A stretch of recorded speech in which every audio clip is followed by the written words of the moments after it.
بسم الله الرحمن الرحيم. الحمد لله رب العالمين، والصلاة والسلام على خاتم الأنبياء والمرسلين وعلى آله وأصحابه أجمعين ومن تبعهم بإحسان إلى يوم الدين. أما بعد، فأعوذ بالله من الشيطان الرجيم. بسم الله الرحمن الرحيم. من جاء بالحسنة فله عشر أمثالها ومن جاء بالسيئة فلا يجزى إلا مثلها وهم لا يظلمون. صدق الله العظيم وصدق رسوله النبي الكريم الأمين، ونحن على ذلك لمن الشاهدين والشاكرين والحمد لله رب العالمين. حضور پرنور شافی یوم النشور صلی اللہ علیہ وآلہ وسلم کی بارگاہ میں ادب اور احترام کے ساتھ درود و سلام کا نذرانہ. الصلاۃ والسلام علیک یا سیدی یا رسول اللہ وعلی آلک واصحابک وسلم علیک یا شفیع المذنبین. الصلاۃ والسلام علیک یا سیدی یا رسول اللہ وعلى آلك وأصحابك وسلم عليك يا سيد الأولين والآخرين.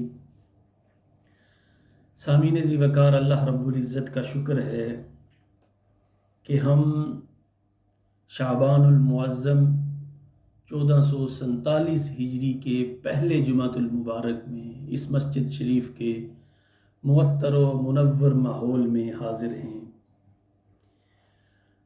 یہ ایام، یہ ماہ شعبان المعظم سید الانبیاء صلی اللہ علیہ وآلہ وسلم اور آپ کے صحابہ کرام ان ایام میں اعمال صالحہ اور روزوں کی کثرت کیا کرتے تھے، کیونکہ دیگر عبادات کے ساتھ ساتھ اس مہینے کے روزوں کی بھی بڑی فضیلت ہے. حضرت سیدنا اسامہ بن زید رضی اللہ تعالی عنہ نبی کریم صلی اللہ علیہ وآلہ وسلم کی خدمت اقدس میں عرض کرتے ہیں، یا رسول اللہ، آپ کو سب مہینوں سے زیادہ اس ماہ مبارک میں روزے رکھتے ہوئے دیکھتا ہوں، اس کی کیا وجہ ہے؟ حضور صلی اللہ علیہ وآلہ وسلم نے ارشاد فرمایا، ذالک شہر یغفل الناس عنہ بین رجب و رمضان. اسامہ، یہ وہ ایام ہیں، یہ وہ مہینہ ہے جو ماہ رجب المرجب اور رمضان المبارک کے درمیان واقع ہے.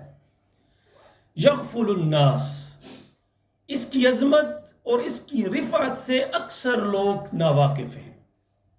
وہو شہر ترفع فیہ اعمال الی رب العالمین. یہ وہ ایام ہے، یہ وہ مہینہ ہے کہ جس میں اعمال ایک انسان کے رب العالمین کی بارگاہ میں پیش کیے جاتے ہیں. اللہ کے حضور انسان کے اعمال کو، اس کے نامہ اعمال کو پیش کیا جاتا ہے. فأحب ان يرفع عملی وانا صائم.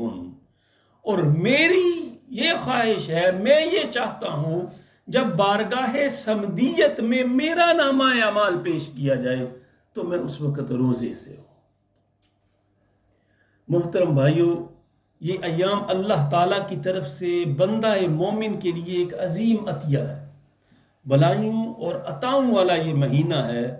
سید الانبیاء صلی اللہ علیہ وآلہ وسلم اسے بہت پسند فرمایا کرتے تھے. حضرت سیدنا انس بن مالک رضی اللہ تعالی عنہ فرماتے ہیں کہ نبی اکرم صلی اللہ کان رسول اللہ صلی اللہ علیہ وسلم یصوم فلا یفطر حتی نقول. حضرت انس بن مالک فرماتے ہیں کہ سید الانبیاء صلی اللہ علیہ وآلہ وسلم مسلسل روزے رکھتے، اور ہمیں یہ گمان ہوتا حتی نقول فی نفس رسول اللہ صلی اللہ علیہ وسلم ان یفطر العام. ہمیں یہ گمان ہوتا کہ سید الانبیاء سارا سال روزے رکھیں گے، اور پھر کبھی کبھی ایسا ثم یفطر فلا یصوم، اور کبھی کبھی آپ روزے نہیں رکھتے افطار فرما دیتے، روزہ نہ رکھتے، حتی نقول ما فی نفسہ ان یصوم العام، تو ہمیں یہ گمان ہوتا کہ آپ اس سال روزے نہیں رکھیں گے، لیکن یہ نارمل روٹین ہے۔ لیکن فرمایا وَكَانَ أَحَبُّ الصَّوْمِ إِلَيْهِ فِي شعبان، لیکن شعبان المعظم وہ مہینہ تھا جس میں سید الانبیاء اکثر روزہ رکھا کرتے تھے۔ یہ بڑی عظمت اور برکتوں والے ایام ہیں۔ آپ اس سال روزے نہیں رکھیں گے، اور فرمایا کہ کبھی کبھی، لیکن شعبان المعظم کے وہ ایام ہوتے تھے جن میں آپ مسلسل روزے رکھا کرتے تھے۔ اور اسی طرح ام المؤمنین صدیقہ کائنات اما عائشہ سلام اللہ علیہا فرماتی ہیں کان احب الشہور الی رسول اللہ صلی اللہ علیہ وسلم ان یصومہ شعبان ثم یصلہ برمضان۔ اما فرماتی ہیں کہ تمام مہینوں میں حضور علیہ السلام ان ایام میں زیادہ روزے رکھا کرتے، عبادات کا اہتمام کرتے، یہاں تک کہ اسے ثم یصلہ برمضان، یہاں تک کہ اسے رمضان المبارک کے ساتھ ملا دیا کرتے تھے۔ عزیز دوستو، مبارک اوقات و مقامات میں نیکی کا ثواب اور برکات الہی کا نزول زیادہ ہوتا ہے۔ بندے کی غلطیاں اور کوتاہیاں معاف کی جاتی ہیں۔ اللہ رب العزت نے چھوٹے چھوٹے اوقات مخصوص کر دیے ہیں ہم امت مصطفیٰ صلی اللہ علیہ وآلہ وسلم کے لیے، کہ ان چھوٹے چھوٹے ایام میں، ان چھوٹی چھوٹی جو اللہ نے ہمیں عطیات عطا کیے ہیں وقت کی صورت میں، اس میں آپ سر بسجود ہو جائیں تو اللہ کا قرب حاصل ہو جائے گا۔ اور حضور اکرم صلی اللہ علیہ وآلہ وسلم نے ارشاد فرمایا، اس حدیث کے بھی راوی جو اما عائشہ ہیں فرماتی ہیں، آقا علیہ السلام نے ارشاد فرمایا شعبان شہری، یہ وہ مہینہ ہے جو میرا مہینہ، شعبان میرا مہینہ ہے، ورمضان شہر اللہ تعالی، اور آنے والا جو مہینہ رمضان المبارک ہے وہ اللہ رب العزت کا مہینہ ہے۔ شعبان المطہر، شعبان وہ دن ہے کہ جو آپ نیکیاں کریں گے تمہیں گناہوں سے پاک کرتا جائے گا، اور رمضان المبارک وہ ایام ہیں کہ ان میں جو نیکیاں کریں گے المکفر، یہ گناہوں سے تمہیں گناہوں کا کفارہ، تمہاری خطاؤں کا کفارہ بنتا جائے گا۔ اس لیے ان ایام کی قدر کیجئے، ان اوقات کی قدر کیجئے۔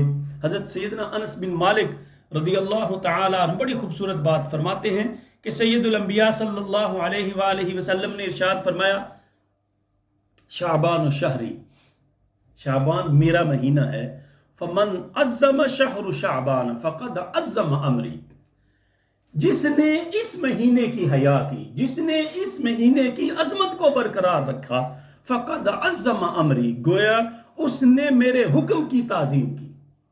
اور فرمایا ومن عظم امری کنت له فرطا وذخرا یوم القیامہ، اللہ اکبر، اور جس نے میرے حکم کی تعظیم کی، جس نے میرے حکم کی اتباع کی، میں قیامت کے دن اس کا پیش رو ہوں گا اور اس کے لیے بھلائیوں کا ذخیرہ کروں گا۔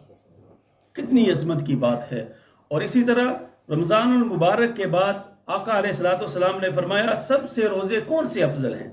تو حضور اکرم صلی اللہ علیہ وسلم نے فرمایا شعبان لتعظیم رمضان، شعبان کے روزے جو ہیں یہ رمضان المبارک کے استقبال کے لیے، اس بڑی عظمت کے استقبال کے لیے ان ایام کے روزے رکھے جاتے ہیں۔ اسی طرح اما عائشہ فرماتی ہیں ما رأیت رسول اللہ صلی اللہ علیہ وسلم استکمل صیام شہر قط الا رمضان، اما فرماتی ہے کہ میں نے کبھی بھی سید الانبیاء صلی اللہ علیہ وآلہ وسلم کو مسلسل کسی مہینے کے رمضان کے علاوہ روزے رکھتے نہیں دیکھا۔ وما رأیتہ فی شہر اکثر منہ صیاما فی شعبان، اور یہ بھی فرمایا کہ مسلسل روزے رکھے تو رمضان المبارک کے رکھے، اور سب سے زیادہ روزے آقا علیہ السلام نے اگر کسی ماہ مبارک کے رکھے ہیں تو وہ شعبان المعظم کے آقا علیہ السلام نے روزے رکھے ہیں۔ اور اسی طرح شعبان وہ مہینہ ہے کہ سیرت نبوی صلی اللہ علیہ وآلہ وسلم ہمیں یہ درس دیتی ہے، اس ماہ میں صحابہ کرام کا عمل اور سید الانبیاء صلی اللہ علیہ وآلہ وسلم کا عمل یہ بتاتا ہے کہ آپ اس میں کثرت سے عبادت کیا کرتے تھے۔ اما فرماتی ہیں وما رأيت النبي صلی اللہ علیہ وسلم فی شہر اکثر صیاما منہ فی شعبان، کہ شعبان کے مہینے میں اکثر سید الانبیاء صلی اللہ علیہ وآلہ وسلم روزے رکھا کرتے تھے. کان یصومہ الا قلیلا بل کان یصومہ کلہ، آپ اکثر دنوں میں روزہ رکھتے بلکہ سمجھ لو کہ پورے کا پورا مہینہ ہی روزہ رکھتے. مطلب یہ کہ آپ مسلسل روزے رکھتے، کبھی ایک دو دن بیچ میں، پورے مہینے سے اگر کسی نے 2-3 دن چھوڑ دیے تو مطلب کہ پورے کے پورے مہینے کے روزے رکھے.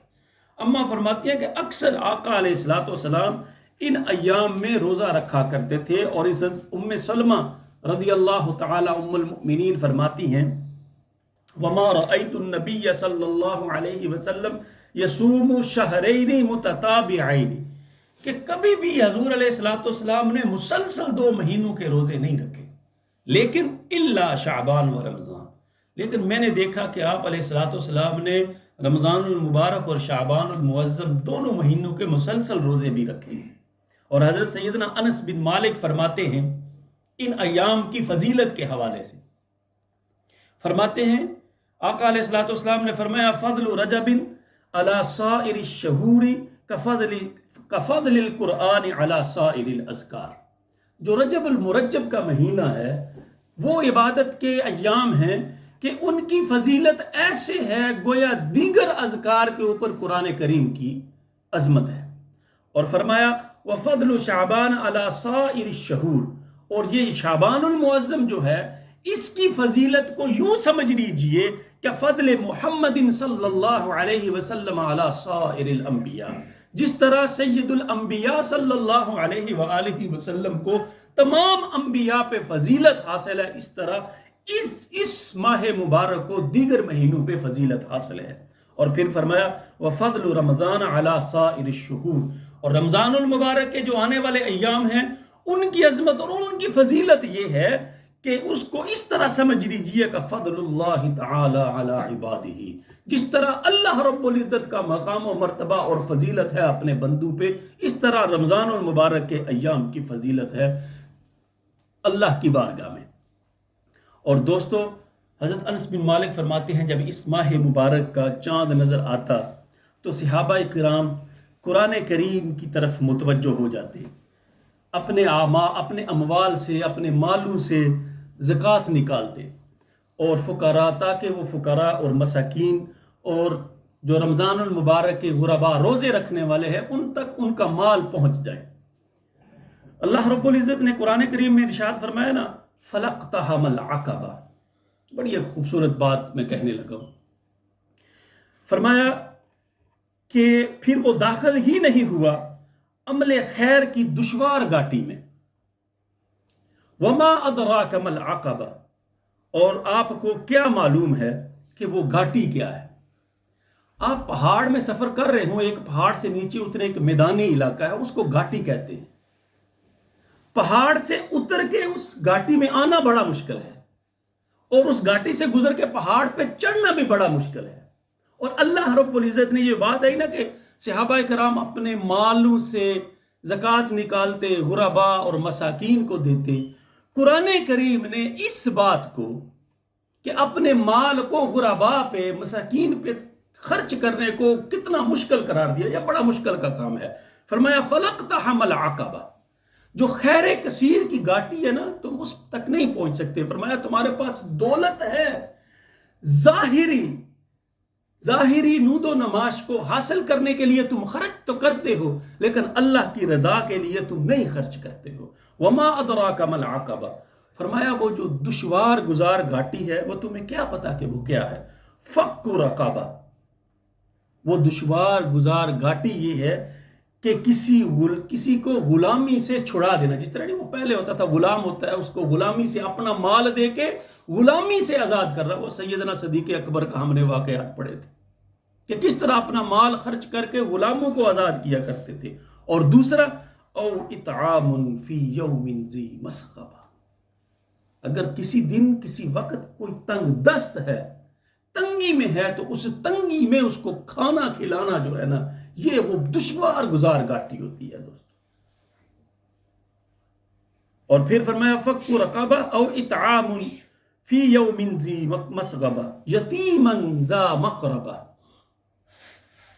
کسی یتیم کو جو رشتہ دار ہو اس کی مدد کرنا، اس تک مال پہنچانا، مشکل وقت میں اس کا ساتھ دینا، او مسکینا ذا متربہ، اور خاک نشین مسکین کو اللہ کی رضا کے لیے کسی کے اوپر مال کو خرچ کرنا یا اس کی مدد کرنا، اللہ رب العزت نے اتنا بڑا اسے دشوار معاملہ قرار دیا. فرمایا فَلَقْتَحَمَ الْعَقَبَةَ، یہ ایک ایسی گھاٹی ہے جس سے نکلنا بڑا دشوار ہے، ہمت والا ہی کر سکتا ہے. دوستو اگر آپ یہ کر رہے ہیں، اپنے وقت پہ مال کو نکال کے اللہ کی راہ میں خرچ کر رہے ہیں، یقین جانیے وہ دشوار گزار گھاٹی سے آپ آگے نکل رہے ہیں، اس پہ عمل کر رہے ہیں. اور اکثر یہ دیکھا جاتا ہے نا کہ جب اللہ کی راہ میں خرچ کرنا ہو تو جو سب سے بسیدہ نوٹ ہوتا ہے وہی ہم نکال کے ڈالتے ہیں.